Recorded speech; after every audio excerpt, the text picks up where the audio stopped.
O milagre que mudou a vida de Carla, quando a fé venceu a microcefalia adquirida. Carla tinha apenas 22 anos quando recebeu a notícia que abalou sua vida. Após um quadro grave de Zika vírus não diagnosticado a tempo, seu filho, Pedro, nasceu com microcefalia adquirida. Os médicos foram claros: ele terá atraso neurológico severo, dificuldade motora e talvez nunca consiga andar ou falar. Prepare-se para uma vida de cuidados especiais. As palavras ecoavam em sua mente como uma sentença. O chão pareceu sumir debaixo dos seus pés. Como uma mãe solteira, recém-desempregada e sem apoio da família, Carla se viu diante de um desespero que parecia não ter saída. As noites eram de choro, os dias de exaustão. Pedro chorava sem parar e os remédios mal aliviavam as crises. O pouco dinheiro que tinha era gasto com consultas e exames, e a conta do aluguel já estava atrasada há 2 meses. Foi numa tarde de desânimo total, enquanto esperava o ônibus para mais uma consulta no hospital público, que uma senhora de voz calma se aproximou. Moça, você parece tão triste. Posso orar por você? Carla olhou para a mulher, uma senhora de cabelos grisalhos e um sorriso sereno. Sem forças para recusar, apenas assentiu. A mulher segurou suas mãos e começou a orar com uma autoridade que Carla nunca tinha ouvido antes. Senhor Jesus, eu te peço por esta filha tuas. Ela está carregando um fardo pesado demais, mas o Senhor é o Deus dos impossíveis. Quebra toda a maldição, restaura a saúde deste menino e abre o céu sobre a vida dela.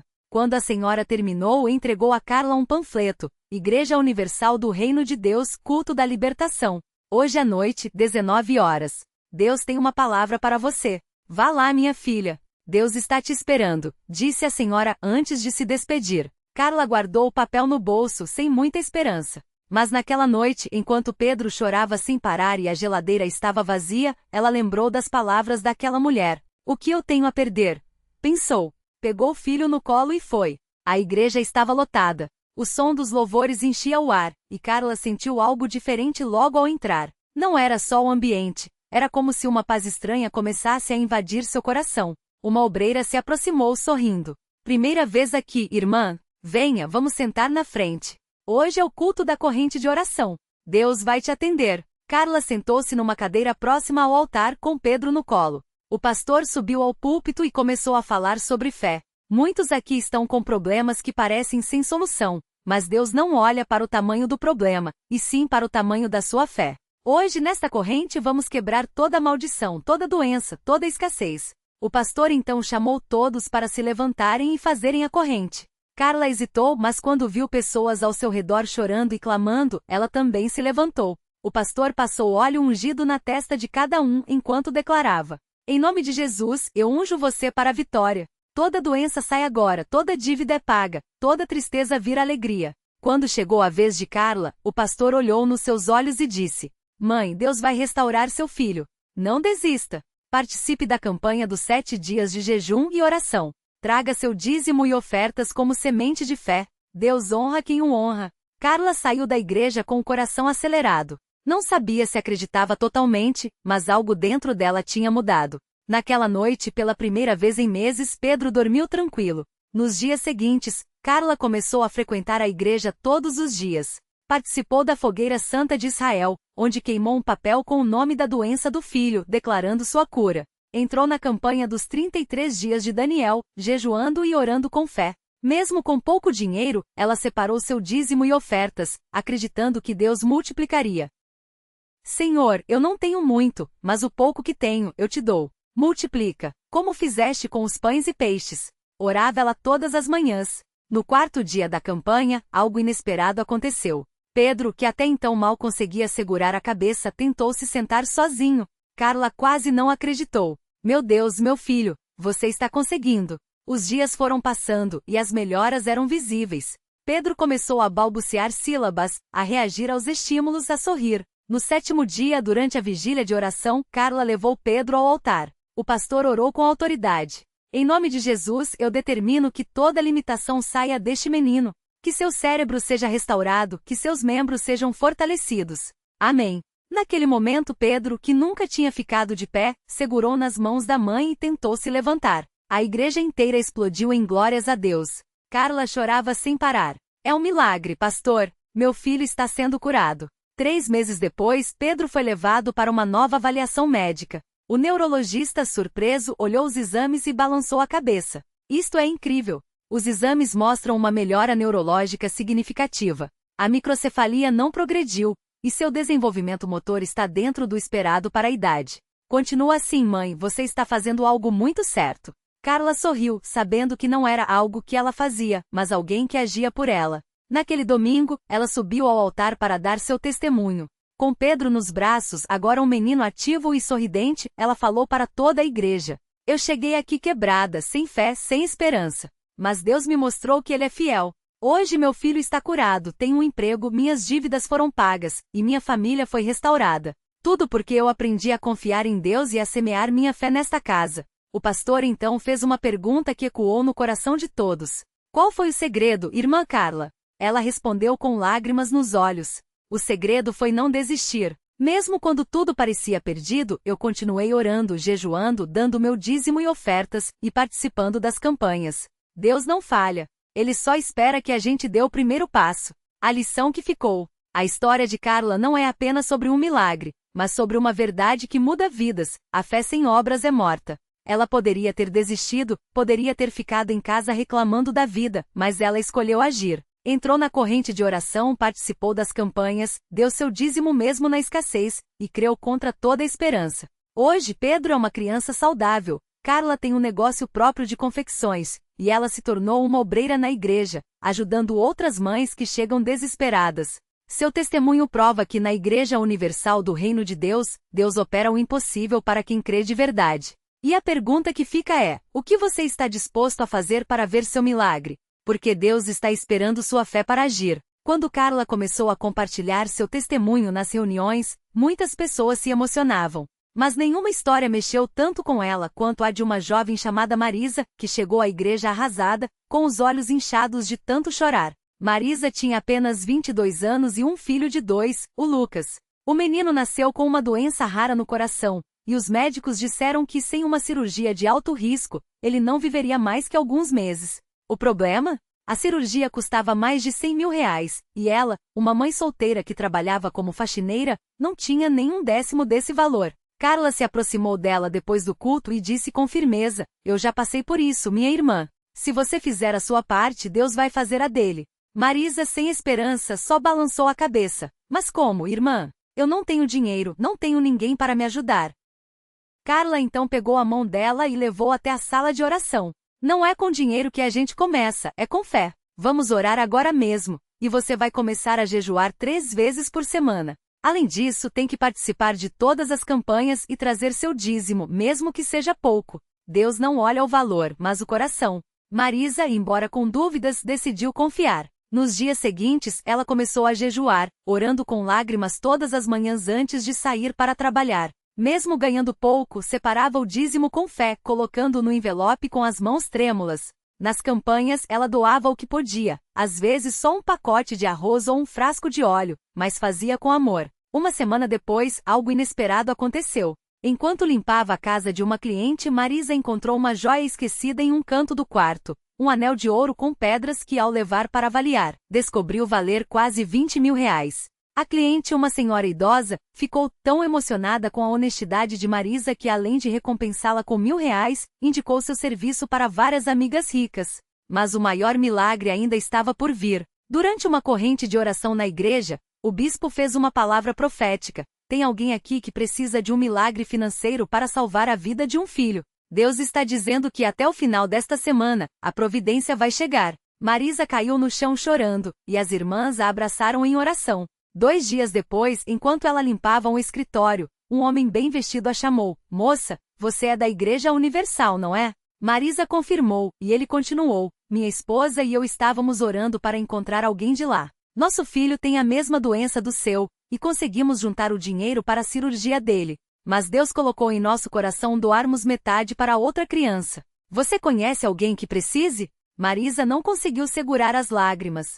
Naquela mesma tarde, ela levou Lucas ao hospital, e os exames confirmaram que ele poderia ser operado. A cirurgia foi um sucesso, e hoje, 2 anos depois, o menino corre, brinca e não mostra nenhum sinal da doença. Marisa, assim como Carla, se tornou uma obreira. Agora, ela e Carla trabalham juntas no grupo de apoio às mães que chegam à igreja com filhos doentes. Elas oram, compartilham seus testemunhos e mostram que quando a gente faz a nossa parte, Deus faz a dele, e de um jeito que a gente nem imagina. Porque milagre não é sorte, não é coincidência. Milagre é Deus respondendo à fé daqueles que não desistem. E a pergunta continua no ar. Qual será o seu primeiro passo? A igreja está de portas abertas, e Deus está esperando por você. No mesmo grupo de apoio chegou um dia uma mulher chamada Ana, com os olhos inchados de tanto chorar. Ela carregava no colo a pequena Sofia, de apenas 8 meses, que nasceu com uma doença rara no coração. Os médicos tinham dito que a única esperança era uma cirurgia de alto risco, mas o custo era impossível para a família. Ana já havia vendido tudo o que tinha, até as joias que ganhará da mãe, mas ainda faltava metade do valor. Carla e Marisa se aproximaram com aquele olhar que só quem já passou pelo fogo entende. Sem dizer muitas palavras, abraçaram Ana e começaram a orar. Não foi uma oração bonita ou cheia de palavras difíceis, mas um clamor de mãe para pai, daquelas que saem do fundo da alma. Naquele mesmo dia, o pastor anunciou na igreja que haveria uma campanha especial para ajudar uma família com uma criança doente. Ninguém sabia dos detalhes, mas o coração do povo já estava movido. No domingo seguinte, durante o culto, uma irmã se levantou e entregou um envelope ao pastor. Dentro, havia um cheque com o valor exato que faltava para a cirurgia de Sofia. A mulher, que preferiu não se identificar, disse apenas: Deus me abençoou esta semana com uma herança que eu nem esperava. Ele falou no meu coração que este dinheiro era para uma criança que precisava mais do que eu. Ana não acreditava no que via. Com lágrimas escorrendo, ela abraçou a irmã, depois Carla e Marisa, e repetia sem parar: Deus não esquece de ninguém, não esquece de ninguém. Uma semana depois, Sofia foi operada no melhor hospital da cidade. Os médicos disseram que foi um dos casos mais surpreendentes que já viram. O coraçãozinho da menina respondeu tão bem que ela nem precisou de todos os procedimentos que estavam previstos. Hoje Sofia já engatinha pela igreja, sorrindo para todo mundo, enquanto Ana serve no mesmo grupo de apoio que um dia a acolheu. Ela sempre diz: eu cheguei aqui com o coração partido, mas Deus não só sarou a minha filha como sarou a minha fé. Agora eu sei, quando a gente confia nele, até o impossível vira testemunho.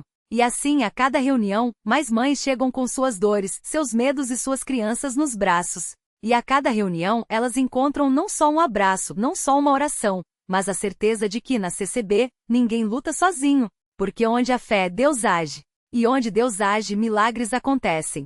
A pergunta ainda ecoa, agora mais forte: e você? O que está esperando para dar o primeiro passo? A igreja não é um lugar para perfeitos, mas para quem precisa de um milagre. E aqui milagres não são lendas, são histórias como a de Lucas, Sofia e tantíssimas outras que você ainda vai conhecer. Venha! A sua história de vitória pode começar hoje. Naquela mesma semana, uma mulher chamada Ana chegou à igreja com o filho de 5 anos, Pedro, nos braços. Ele nasceu com uma doença rara que os médicos disseram não ter cura. Os olhos dela estavam vermelhos de tanto chorar, mas no olhar, ainda brilhava uma faísca de esperança. Ouvi dizer que aqui Deus faz o que os homens não podem, ela sussurrou para a irmã que a recebeu na porta. Pedro mal conseguia se mexer, e os exames mostravam que seu coração estava fraco. Mas Ana não desistiu. Todas as noites ela orava com o filho no colo, repetindo as palavras que ouvirá na reunião: Senhor, o impossível é a tua especialidade. E a igreja orava com ela. Os irmãos colocavam as mãos sobre a cabeça do menino, pedindo a Deus com lágrimas nos olhos. Até que numa quarta-feira à noite, durante a oração final, algo mudou. Pedro, que nunca tinha conseguido ficar de pé sozinho, de repente se levantou. Primeiro foi um tremor nas perninhas, depois um passo vacilante. A igreja inteira ficou em silêncio, só ouvia o choro de Ana misturado com os gritos de glória a Deus, que ecoavam pelas paredes. O menino deu 3 passos até os braços da mãe, que caiu de joelhos, abraçando-o forte. Os médicos não tinham explicação. Os exames seguintes mostravam um coração saudável, como se a doença nunca tivesse existido. Eles disseram que era impossível, Ana contava emocionada, mas Deus mostrou que para ele, não existe essa palavra. E assim Pedro se tornou mais um nome na lista de milagres que só a fé pode escrever. A história dele se espalhou, e mais pessoas começaram a chegar à igreja, não só com doenças, mas com dívidas, depressão, vícios, cada um com seu impossível. E a cada reunião, a mesma verdade se repetia: onde há um coração sincero e uma igreja que ora, Deus não fica em silêncio. Hoje Pedro corre pelo pátio da CCB, brincando com outras crianças que também foram tocadas pelo poder de Deus. Ana, que antes chegava com lágrimas, agora chega com sorrisos e um testemunho que não cansa de contar. se Deus fez por mim, Ele pode fazer por você também. Basta crer. E a pergunta continua no ar, agora com ainda mais força. O que você está esperando? A sua vitória pode estar a apenas uma oração de distância. Venha! Aqui milagres não são apenas histórias, são realidades que mudam vidas. A sua pode ser a próxima. Naquela mesma semana, um homem chamado João chegou à igreja arrastando não só o corpo cansado, mas uma alma pesada. Há anos ele lutava contra um vício que o afundava cada vez mais, roubando sua paz, sua família e até a vontade de viver. As noites eram longas, cheias de promessas quebradas e lágrimas que ninguém via. Até que certo dia, enquanto passava em frente à CCB, ouviu um coro cantando com tanta fé que parou no meio da calçada. Era como se aquelas vozes chamassem justamente por ele. Dentro do templo, João se sentou no último banco, envergonhado, com as mãos trêmulas. Não sabia se merecia estar ali, mas algo dentro dele gritava que não poderia sair sem tentar. Quando o pastor fez o chamado para os que precisavam de um milagre, ele hesitou. Olhou para os lados, viu pessoas de todas as idades levantando as mãos, chorando, clamando. E então, como se uma força maior o puxasse, João se levantou. Não foram palavras bonitas que saíram de sua boca, mas um choro quebrado. Senhor, eu não aguento mais. Me ajuda. Imediatamente, irmãos se aproximaram, colocaram as mãos em seus ombros e começaram a orar. Não era uma oração ensaiada, era um clamor de quem acredita que Deus ouve e age. João sentiu algo estranho acontecer dentro dele, uma paz que não vinha de circunstâncias, mas de uma certeza, ele não estava sozinho. Nos dias que seguiram, João voltou à igreja. Não por obrigação, mas porque ali encontrava força. A cada culto, a cada estudo bíblico, a cada palavra de encorajamento dos irmãos, ele sentia o vício perdendo força. Não foi de uma hora para outra, mas foi real. As tentações ainda vinham, mas agora ele tinha algo maior, uma comunidade que orava por ele e um Deus que o sustentava. Hoje João está de pé na frente da congregação, com a voz firme e os olhos brilhando. Eu pensava que meu caso era sem solução, que Deus não ia querer me ouvir. Mas aqui eu aprendi que Ele não olha para o nosso passado, e sim para o nosso coração.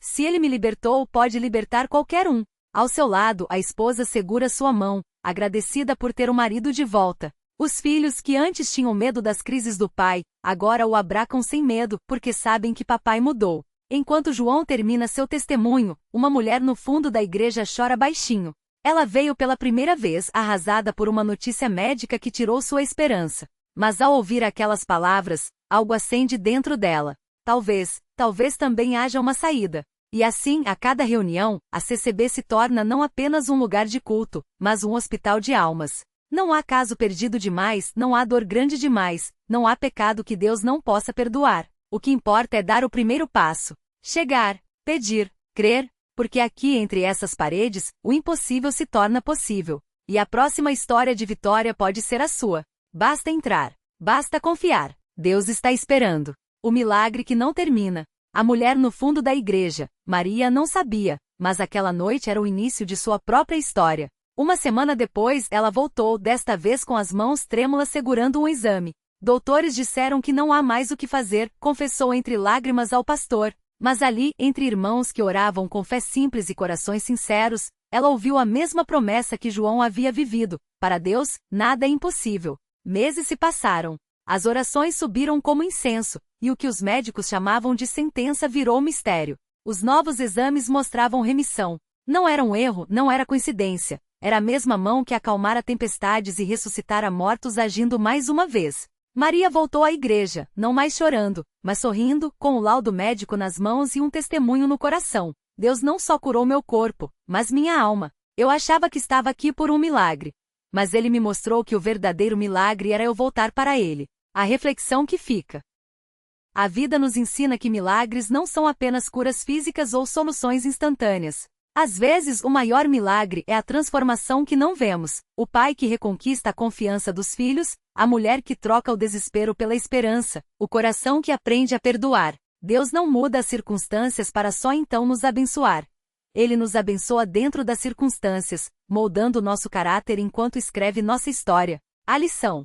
O segredo não está em esperar o milagre, mas em ser o milagre, pela fé que persiste, pela esperança que contagia, pelo amor que restaura. João e Maria descobriram que Deus não exige perfeição, apenas um coração disposto a dizer: aqui estou, usa-me. Porque no reino dele, as maiores vitórias começam quando nos rendemos.